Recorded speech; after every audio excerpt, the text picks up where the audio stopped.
जोहार साई चंद, जोहार साई चंद, जोहार साई चंद, जोहार तेलंगाण अमरवीरुలకు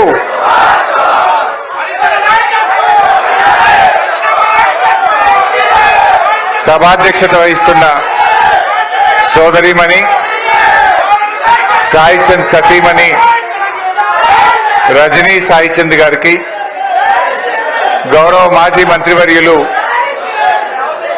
శ్రీనివాస్ గౌడ్ గారు, నిరంజనన్న గారు, లక్ష్మారెడ్డి గారు, మిత్రులు ఆర్ఎస్ ప్రవీణ్ గారు, మాజీ శాసనసభ్యులు రామ్మోహన్ రెడ్డి గారు, ఆల వెంకటేశ్వర రెడ్డి గారు, రాజేందర్ రెడ్డి గారు, పట్నం నరేందర్ రెడ్డి గారు, సునీత మహేందర్ రెడ్డి గారు, జైపాల్ యాదవ్ గారు, కార్పొరేషన్ చైర్మన్లు ఎర్రోల శ్రీనివాస్ గారు, శాసన మండలి సభ్యులు నవీన్ రెడ్డి గారు, వాలియా నాయక్ గారు, మరియు వేదిక మీద ఉన్న చాలా మంది పెద్దలు, ముఖ్యంగా సాయి చంద్ అభిమానులు, కుటుంబ సభ్యులు, మీడియా మిత్రులు, అమరచింత అక్కా చెల్లెళ్లకు, అన్నదమ్ములకు, రాష్ట్ర వ్యాప్తంగా తరలి వచ్చిన సాయి చంద్ అభిమానులకు హృదయపూర్వకంగా శిరస్సు వంచి నమస్కారం తెలియజేస్తా ఉన్నా.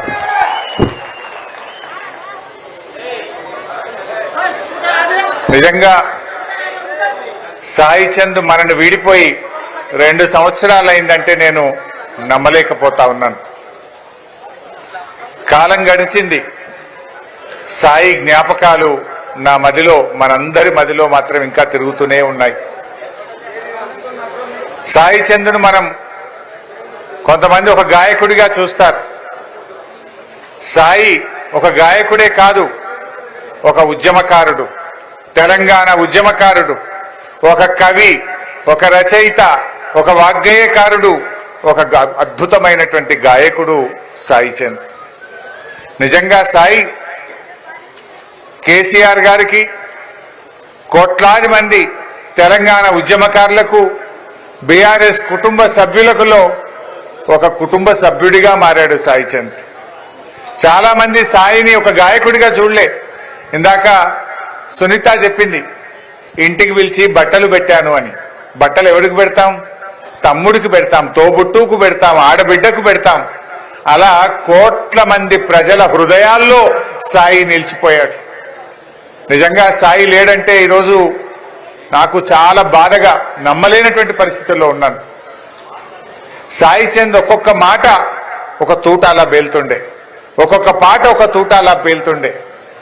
అది ఏ పాట అయినా సరే, అమరుల గురించి పాడిన రాతి బొమ్మల్లో కొలువైన శివుడా పాట అయితేనేమి, డాక్టర్ బాబాసాహెబ్ అంబేద్కర్ గురించి పాడిన పాట అయితేమి, పాట ఏదైనా గుండెను సముద్రం చేయగలిగిన శక్తి ఒక్క సాయికే సొంతం. ఆ రాతి బొమ్మల్లో కొలువైన శివుడా అనే పాట ఒక్కసారి కాదు, సాయి ఎన్నిసార్లు పాడితే అన్నిసార్లు నా కళ్ళల్లో నీళ్లు తిరిగేది. దుఃఖాన్ని ఆపుకోలేకపోయేవాడిని, అందులో లీనమైపోయి పాడేవాడు. ఆ పాట పాడుతుంటే అసలు కళ్ళల్లో నీళ్లు పెట్టని వాళ్ళు లేరు. నేనైతే ఎన్నిసార్లు కళ్ళల్లో నీళ్లు పెట్టుకున్నాను. డాక్టర్ బాబాసాహెబ్ అంబేద్కర్ మీద ఇందాక మిత్రుడు ప్రవీణ్ గారు చెప్పినట్టు ఆ పాట కూడా కళ్ళల్లో నీళ్లు తెప్పిస్తుంది. నిజంగా ఇలాంటి సమాజం ఉండేనా అనిపించేది. ప్రతి మనిషి ఆ పాట వింటే ఆ మనిషిలో మార్పు వస్తుంది. అంత గొప్పగా, అంటే కళ్ళకు కట్టినట్టుగా సాయి చెప్పేవాడు. సాయి ఉద్యమంలో కూడా, తెలంగాణ ఉద్యమంలో మీ అందరికి తెలిసే ఉంటది, కానీ 3 సార్లు చెర్లపల్లి జైలుకు పోయాడు. జైలుకు పోయినా బాధపడలే. తెలంగాణ కోసం జైలుకు వెళ్తున్నా అని ఆనందంగా జైలుకు వెళ్ళాడు. సగర్వంగా జైల్లో నుంచి బయటకు వచ్చాడు. జై తెలంగాణ అన్నాడు. ఎన్నో ప్రలోభాలు పెట్టారు. ఆనాటి సమైక్య పాలకులు సాయికి ఎన్నెన్నో ఆఫర్లు ఇచ్చారు. ఏ దానికి తల ఒగ్గలే. నా నాయకుడు కేసీఆర్, నా పార్టీ బీఆర్ఎస్, నా లక్ష్యం తెలంగాణ అని నిక్కచ్చిగా చెప్పాడు. లాఠీ దెబ్బలు కొట్టినా, జైల్లో పెట్టినా, కనత మీద తుపాకీ పెట్టినా, కోట్ల రూపాయల ఆఫర్లు ఇచ్చినా, పదవులు ఆశగా చెప్పినా, నిక్కచ్చిగా నిటారుగా కేసీఆర్ వెంట తెలంగాణ ఉద్యమంలో నిలబడ్డ అసలు సిసలైన ఉద్యమకారుడు మా సాయి చంద్. నిజంగా నాకు ఒక సోదరులాగా, ఒక తోబుట్టులాగా నేను సాయిని చూసుకునేవాడిని. ఎంత ప్రేమ, ఆప్యాయత, నిజాయితీ ఆయన మాటల్లో ఉండేది. ఈ కాలంలో మనం చూస్తూ ఉంటాం, చాలా మంది తొందరగా మెట్లెక్కాలని, అధికారం కావాలని, పదవులు కావాలని, డబ్బులు కావాలని ఎన్నింటికో పార్టీలు మారుస్తుంటారు, రంగులు మారుస్తుంటారు. కానీ సాయి నిజాయితీగా ఒక ఉద్యమకారుడిగా పనిచేశాడు. నిజంగా ఈరోజు సాయి ఉండుంటే ఎంత బాధపడి ఉండేవాడు. జై తెలంగాణ అనే వ్యక్తి ఈ రాష్ట్రానికి ముఖ్యమంత్రి అయిందంటే సాయి గుండె ఎంత బాధపడేదో. ఒక్కనాడన్న జై తెలంగాణ అన్నాడు అయి రేవంత్ రెడ్డి. జై తెలంగాణ అననివాడు ఇవాళ ఏం మాట్లాడుతుండు? కేసీఆర్ ఆనవాళ్లు లేకుండా చేస్తా అని మాట్లాడుతుండు. కేసీఆర్ ఆనవాళ్లు లేకుండా చేయడం అంటే తెలంగాణ ఆనవాళ్లు లేకుండా చేయడం. కేసీఆర్ అంటే ఉద్యమం, కేసీఆర్ అంటే అభివృద్ధి, కేసీఆర్ అంటే సంక్షేమం. ఇవాళ అటువంటి మాటలు నిజంగా వింటుంటే మనం ఎలాగూ పోరాడుతున్నాం, కానీ సాయి చంద్ బతికుంటే భూమి దద్దరిల్లేలా ఈ ప్రభుత్వం మీద పోరాటం చేసేవాడు. ఎన్ని పాటలు పాడేవాడో, తెలంగాణ సమాజంలో ఎంత ఆయన ప్రభావితం చేసేవాడు. మొన్న బీఆర్ఎస్ రజతోత్సవం జరుపుకున్నది. ఆ రజతోత్సవ సభలో వేదిక మీద కూర్చొని నా పక్కన కూర్చున్న వాళ్ళతో సాయి లేని లోటు కొట్టొచ్చినట్టు కనపడుతుంది అని దాదాపు 10 నిమిషాలు నేను ఆ సభలో సాయినే యాద్ చేసుకున్నా. అయ్యో సాయి ఉంటే ఈరోజు ఎట్లా ఉంటుండే, సాయి లేని సభ జరుగుతుందే ఈ రజతోత్సవ సభ అని చెప్పి చాలాసేపు సాయి పాటలు, సాయి మాటల్ని ఆ సభలో నేను చాలాసేపు యాద్ చేసుకున్నాను. నిజంగా ఈరోజు సాయి విగ్రహాన్ని నేను ఆవిష్కరిస్తున్నా అంటే నా గుండె బరువెక్కుతా ఉంది. ఇంత చిన్న వయసులో సాయి మనను వదిలిపోవడం నిజంగా ఇది చాలా చాలా బాధాకరం. నాకైతే అసలు పార్ట్ ఆఫ్ మై లైఫ్ నిజంగా సిద్దిపేట కోడికూత సాయి చంద్. ఇదేందని మీరు అనుకోవచ్చు. సిద్దిపేట కోడికూత సాయి చంద్ ఏందని మీరు అనుకోవచ్చు. సిద్దిపేట ప్రజలు పొద్దున్నే నిద్రలేస్తారంటే సాయి చంద్ పాటతోనే ఈ రోజు కూడా నిద్రలేస్తారు. ఎందుకు అని మీరు అనొచ్చు.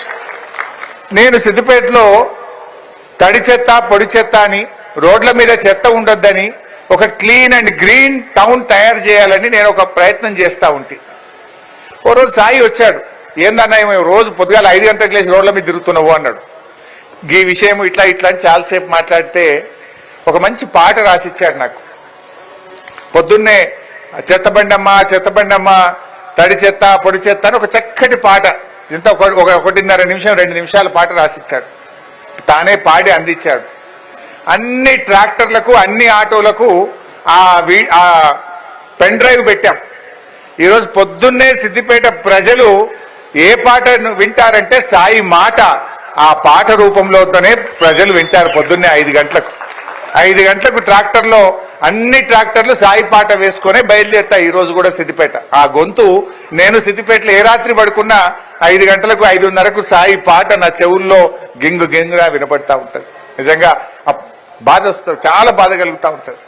అట్లా ఆయన ఎన్నో కార్యక్రమాలు, సామాజిక సేవ, దళిత ఉద్యమాల్లో కావచ్చు, ఈరోజు మద్యపాన నిషేధంలో కావచ్చు, యువతీ యువకులు పెడదవులు పడుతుంటే దాని విషయంలో ఆ యువకుల్లో ఒక మార్పు కోసం కావచ్చు, తెలంగాణ ఉద్యమం నుంచి మొదలుకుంటే ఎన్నో కార్యక్రమాల్లో పాల్గొన్నటువంటి ఒక మంచి నాయకుడు సాయి. నిజంగా సాయిని కేసీఆర్ గారు కూడా ఉన్నతమైన స్థానంలో చూడాలనుకున్నారు. మాతో చాలాసార్లు మాట్లాడారు. మా నిరంజన్ అన్నతో, శ్రీనివాస్ గౌడ్తో, లక్ష్మారెడ్డి గారితో చాలాసార్లు మాట్లాడారు. కానీ విధి వెంటాడింది, దురదృష్టం. ఆయన చిన్న వయసులో మనకు దూరమయ్యాడు.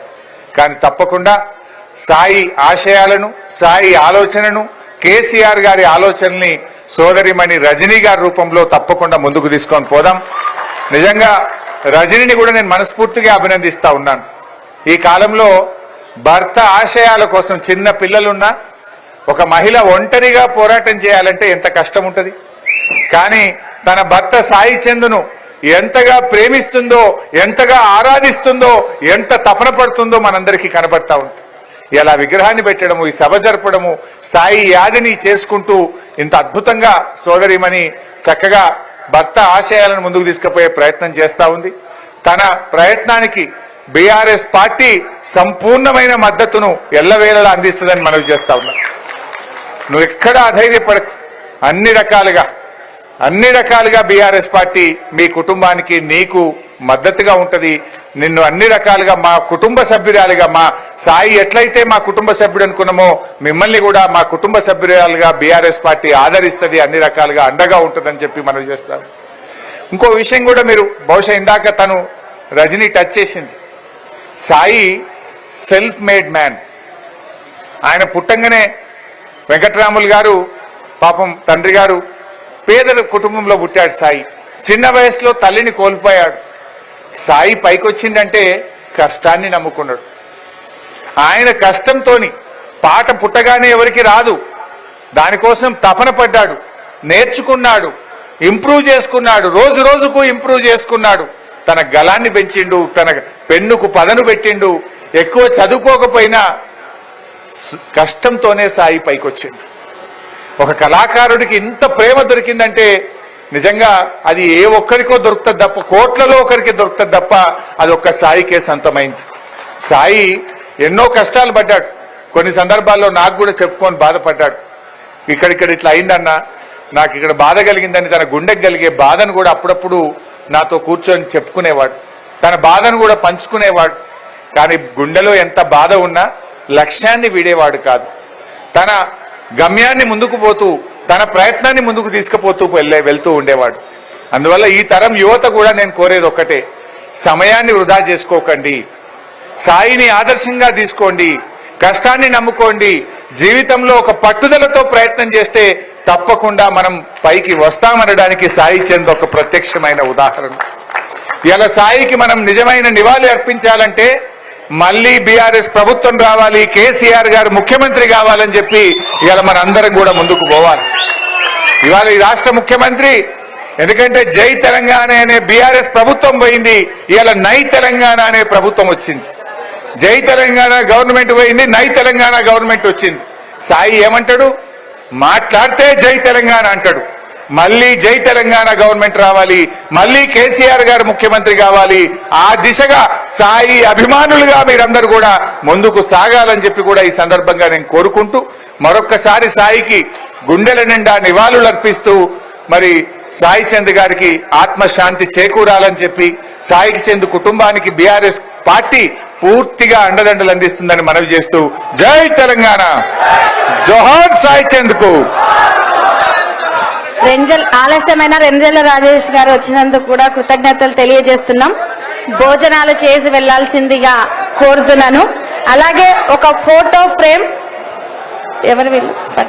నరేందర్, నరేందర్